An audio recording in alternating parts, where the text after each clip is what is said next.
Superior semicircular canal dehiscence. The dense OT capsule surrounding the membranous labyrinth normally has two mobile windows, namely the oval window and the round window. Abnormal dehiscence of the bony covering of the membranous labyrinth at a third location creates a third window, resulting in abnormal movement of the endolymph that can lead to a variety of vestibular and cochlear symptoms induced by sound pressure stimuli, and this is called the third window phenomenon.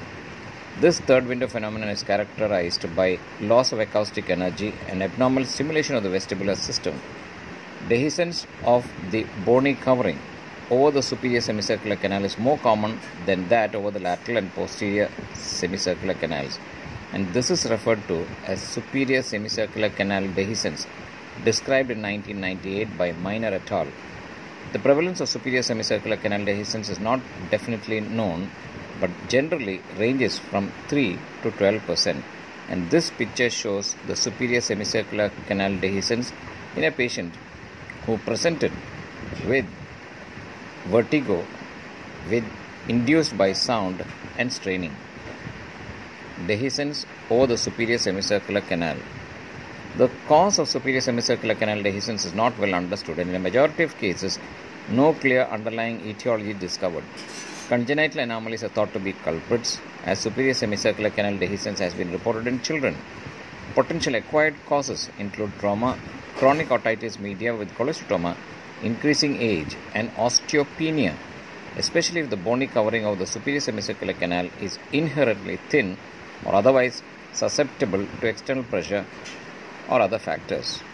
Patients with superior semicircular canal dehiscence typically present in the 4th to 5th decade of life with vertigo and oscillopsia induced by loud sounds, and that is called the Tullio phenomenon.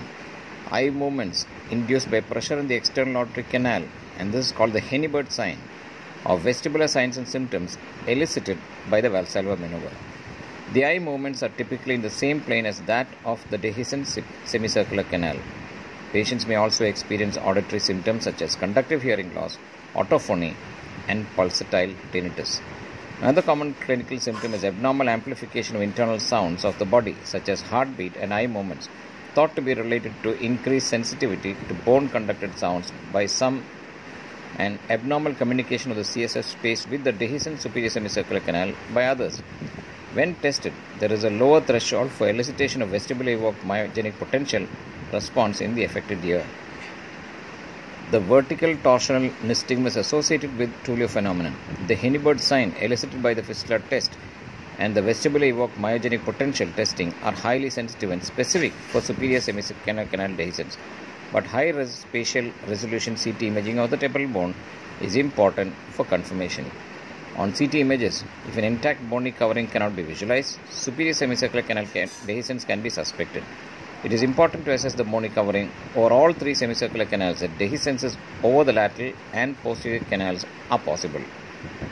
Alternative pathologic conditions that may account for conductive hearing loss should be sought, such as middle ear mass, ossicular abnormality, and fenestral otosclerosis.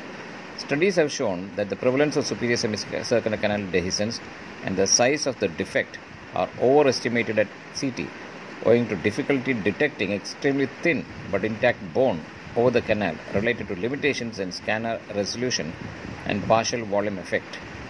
Sub-millimeter section thickness with images reformatted in planes parallel and perpendicular, namely the postal and the stenverse to the plane of superior canal, can help to reduce false positive rates and improve specificity. Surgery is generally reserved for patients with clinically important vestibular or auditory symptoms, wherein the bony dehiscence can be surgically resurfaced, plugged, or capped by means of a transmastoid approach or a middle cranial fossa approach.